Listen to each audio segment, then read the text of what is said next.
تو یہ جو ایشو آپ نے بتایا ہے، آپ میرے ساتھ ابھی چلیں، ہم لوگ کارروائی کریں گے.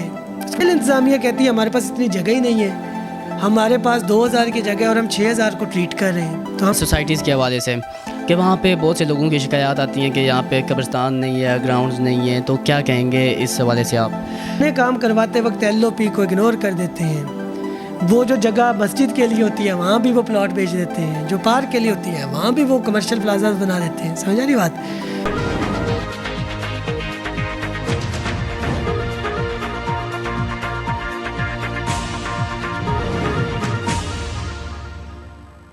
السلام علیکم ناظرین، خبرنامہ ٹی وی کے ساتھ میں ہوں آپ کا میزبان حسیب احمد. ناظرین، اس وقت میں موجود ہوں اسلام آباد میں، اور میرے ساتھ جو شخصیت آپ دیکھ رہے ہیں اسسٹنٹ کمشنر سیکریٹریٹ آف اسلام آباد ہیں. بہت سے لوگوں کی وش ہوتی ہے اسٹڈی کرنے کے بعد IR کرتے ہیں، CSS کرتے ہیں کہ ہم اسسٹنٹ کمشنر بنیں.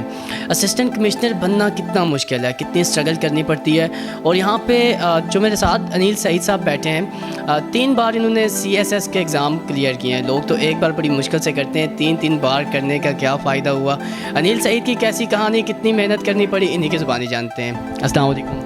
بسم اللہ الرحمن الرحیم. وعلیکم السلام. Thank you very much for coming. آپ کا سوال تھا CSS کے لیے کتنی محنت کرنی پڑتی ہے. ڈیفینیٹلی کوئی بھی کام جو آپ نے کرنا ہوتا ہے اور جس پہ آپ نے ایک ٹاپ میں آنا ہوتا ہے، جیسا کہ یہ ایک CSS بھی among the one of the most آپ کہہ لیں کہ ڈیفیکلٹ ایگزامس ہیں، تو اس میں محنت تو کرنی پڑتی ہے.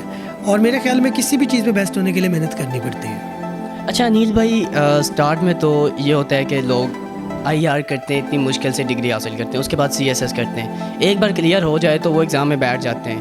تو 3 بار کرنے کا کیا فائدہ ہوا؟ اتنی محنت میں کیوں اپنی جان ماری، اور کتنی محنت کرنی پڑی، کتنی اسٹرگل کرنی پڑی اس پوزیشن میں بیٹھنے کے لیے؟ دیکھیے، اس کی وجہ 3 بار کرنے کی وجہ یہ تھی کہ جو آپ کا ڈیزائرڈ CSS کے کچھ گروپس ہوتے ہیں، تو اس کا جو آپ کہہ لیں کہ ڈیزائرڈ گروپ تھا وہ ان پہلی 2 اٹیمپٹس میں نہیں آ سکا، تو اس وجہ سے پھر تیسرے اٹیمپٹ میں وہ آیا. تو جب مل گیا تو بس پھر اس سیٹ پہ بیٹھ گئے. جیسے کہ جو اسسٹنٹ کمشنرز ہوتے ہیں وہ ایک اسپیسیفک گروپ ہوتا ہے PAS، اس کے تھرو آتے ہیں، تو اس گروپ تک پہنچنے کے لیے 3 دفعہ اٹیمپٹ کی.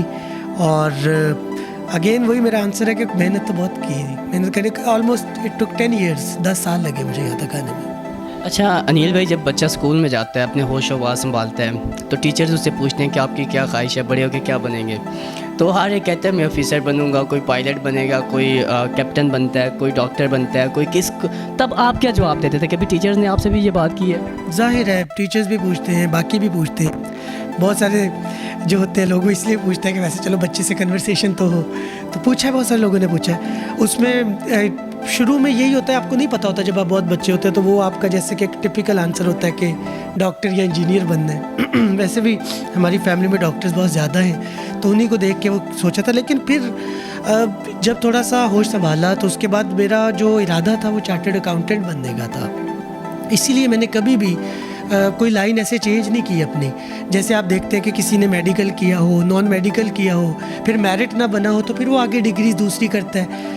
میں نے ایسا کچھ نہیں کیا. تو میں نے پہلے ہی جب میٹرک یا ہائر ایجوکیشن میں آیا تو اس وقت میں نے یہ سوچا تھا کہ اپنے فادر سے ڈسکس کیا، تو چارٹرڈ اکاؤنٹنسی کی طرف ہی میرا رجحان ہوا تھا.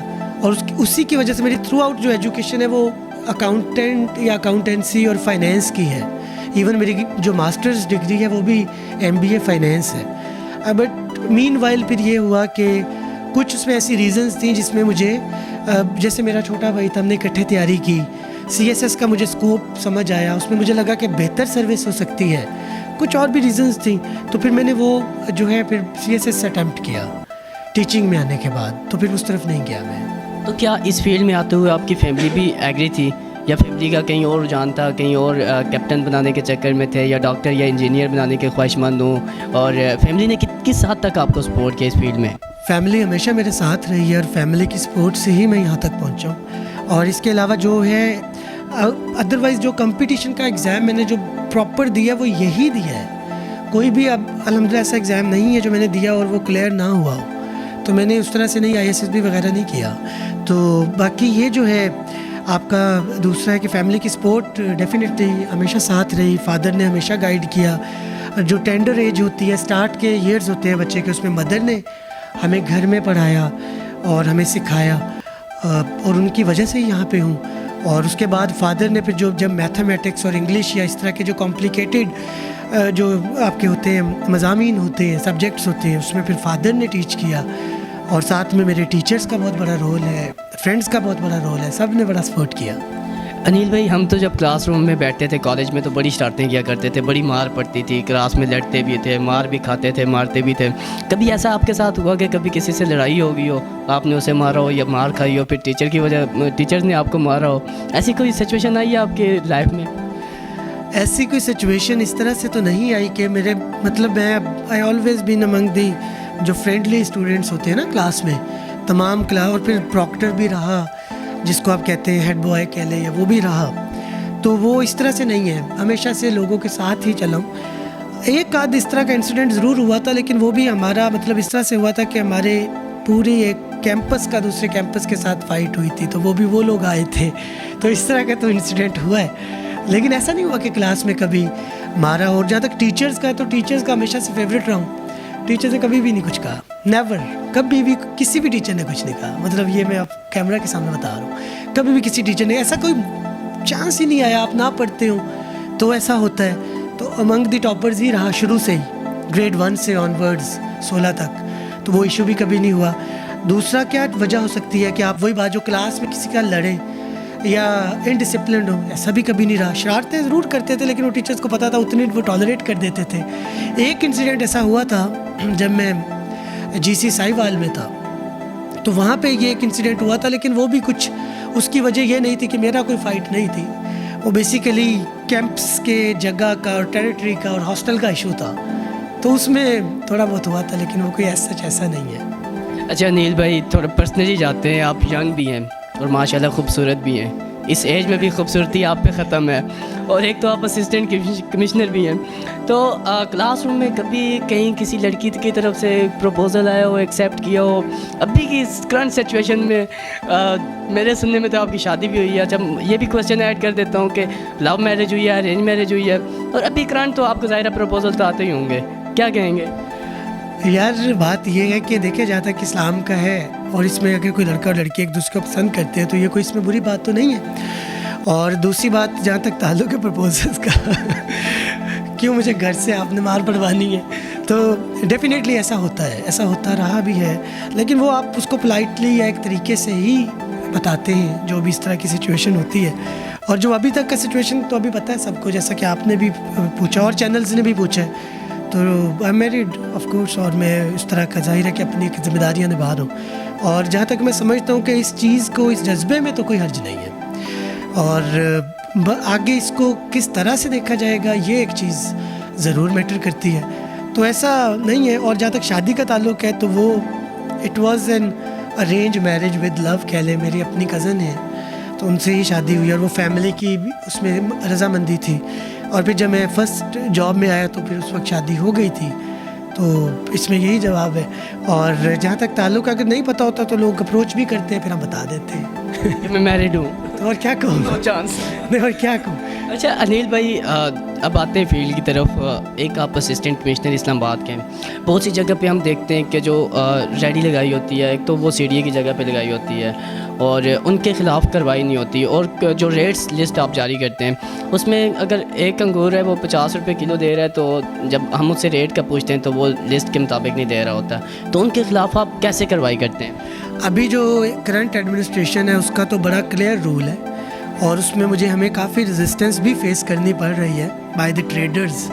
اس میں یہ ہوتا ہے کہ وہ اس پہ پہلے تو تھا نا فائن کیا جائے یا کچھ اس طرح کیا جائے، تو پھر لوگوں نے یہ کہا کہ فائن تو پھر وہ کسٹمر سے ریسیو کرتے ہیں، ریٹس اور بڑھا دیتے ہیں، تو ابھی ہم لوگ انڈر پرائز کنٹرول ایکٹ پرچہ دیتے ہیں، اٹھاتے ہیں ان بندوں کو، اور پھر جب تک ہم یہ دیکھتے نہیں کہ وہ اپنے ویز کو بہتر کر رہے ہیں تو ہم نہیں چھوڑتے اور قانونی کارروائی کرتے ہیں۔ لیکن یہ بات سمجھنے کی ہے کہ لوگ ہمیں کہتے ہیں کہ جی آپ نے اس دکان کو سیل کیا تو وہ تو ڈی سیل ہو گئی، تو مطلب قانون یہی کہتا ہے کہ آپ اس کے خلاف قانونی کارروائی کریں گے، تو قانون میں ہی یہ ہے کہ وہ ڈی سیل بھی ہو سکتی ہے۔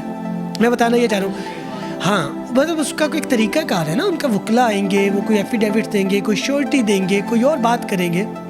اسی طرح سے اگر کوئی بندہ اریسٹ ہوتا ہے تو اس کو پھانسی نہیں لگایا جا سکتا، وہ تو 302 میں بھی ایک جو میکسیمم وہ ہوتی ہے وہی پنشمنٹ ہے نا، تو وہ کچھ عرصے کے بعد اگر وہ ضمانت کے بعد باہر آتا ہے تو اس کا یہ بات ہمیں سمجھنی پڑے گی عوام کو بھی. ہاں لیکن اگر وہ ریپیٹیڈ اوفینس کی طرف آتا ہے تو اس کی سزا زیادہ ہو جائے گی. تو یہ اس طریقے سے ہم اس کو لے کے چلتے ہیں, ان کے خلاف قانونی کارروائی کرتے ہیں. پرائسز میرے ایریا کی حد تک بہت حد تک کنٹرول ہے. میں آپ کو پھر یہ ایشورٹی دیتا ہوں. ایک تو میرے پاس وہ ایریا جہاں پہ بہت زیادہ پرائسز کی بھی نہیں جا سکتی, بارہ کوہ جیسا ہے, بنی گالا جیسا ہے.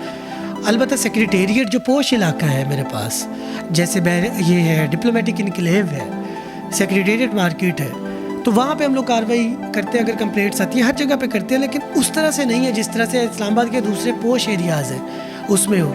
ایک اور بات جو میں بتانا چاہوں گا وہ یہ کہ جو پرائسز مینشن کی ہوتی ہے نا وہ کوالٹی پہ ہوتی ہیں. تو آپ کو یہ دیکھنا ہوگا کہ کوالٹی کے اے کوالٹی کی اور پرائس ہے, بی کوالٹی کی اور پرائس ہے, سی کوالٹی کی اور پرائس ہے. تو اس کے اگر وہ اس کے مطابق پھر بھی نہیں دے رہا تو آپ ہمیں کمپلین کریں تو ہم اس پہ ضرور ایکشن لیتے ہیں, یا کوئی بھی ہمیں پتہ لگتا ہے تو ہم ضرور ایکشن لیتے ہیں. آج بھی میں نے جانا ہے, ایک کمپلینٹ ہے مجھے پوش ایریا کی, تو میں نے وہاں جا کے اس کو چیک کرنا ہے ابھی آفس کے بعد. اچھا انیل بھائی, ایک ہوتا ہے جو بہت ہی لو طبقہ ہوتا ہے, غریب طبقہ ہوتا ہے, ایک تھوڑا مڈل کلاس ہوتا ہے, تو وہ تو آپ تک اسے رسائی حاصل ہو سکتی ہے. ایک جو بہت غریب ہوتا ہے تو وہ آپ کو کیسے کمپلین کرے گا, کس طرح سے آپ تک پہنچے گا؟ بہت سارے ذریعے ہیں. ایک تو اس میں یہ دیکھیں ہمارے آفسز ہیں, اس میں ہمارے یہ ڈپٹی کمشنر آفس, اس کے دروازے ہر بندے کے لیے کھلے ہیں. چیف کمشنر آفس ہر بندے کے لیے اوپن ٹو ایوری بڈی ہے.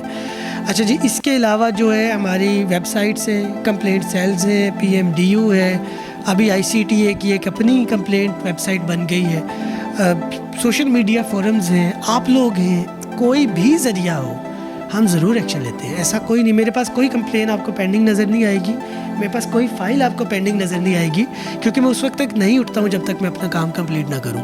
اور جو کمپلینٹس میرے ڈیلی بیسس پہ بھی آتی ہیں وہ میں اس کو وزٹ کر کے یا تھرو میجسٹریٹس اس کو چیک کرواتا ہوں. تو کوشش تو پوری کرتا ہوں. اچھا انیل بھائی, یہ ایک کوشچن ہے آپ سے, سیاست سے ہٹ کے, ڈیوٹی سے ہٹ کے.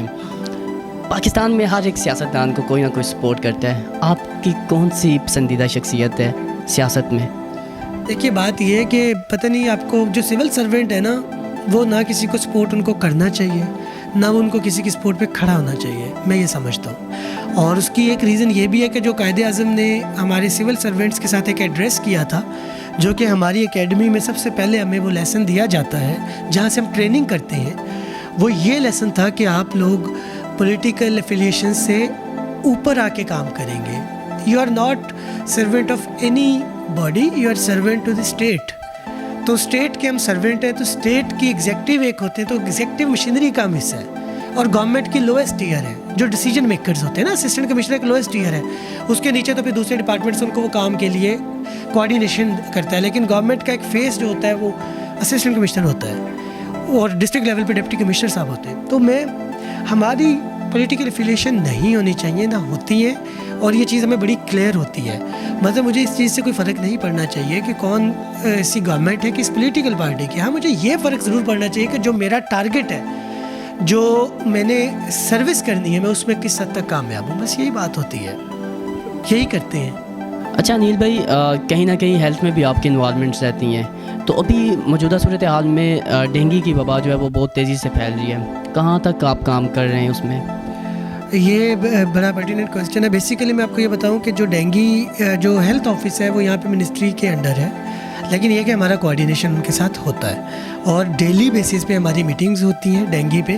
اور ڈینگی کو الحمدللہ اگر آپ دیکھیں تو ہم نے بڑے اس دفعہ ایک اچھے طریقے سے کنٹرول کیا ہے. جس طرح سے ڈینگی کا اس دفعہ انفلکس آیا ہے اور جس طرح سے اس کے کیسز پورے پاکستان میں رپورٹ ہوئے ہیں, تو اسلام آباد ایڈمنسٹریشن نے اس پہ بڑا اچھا کام کیا ہے.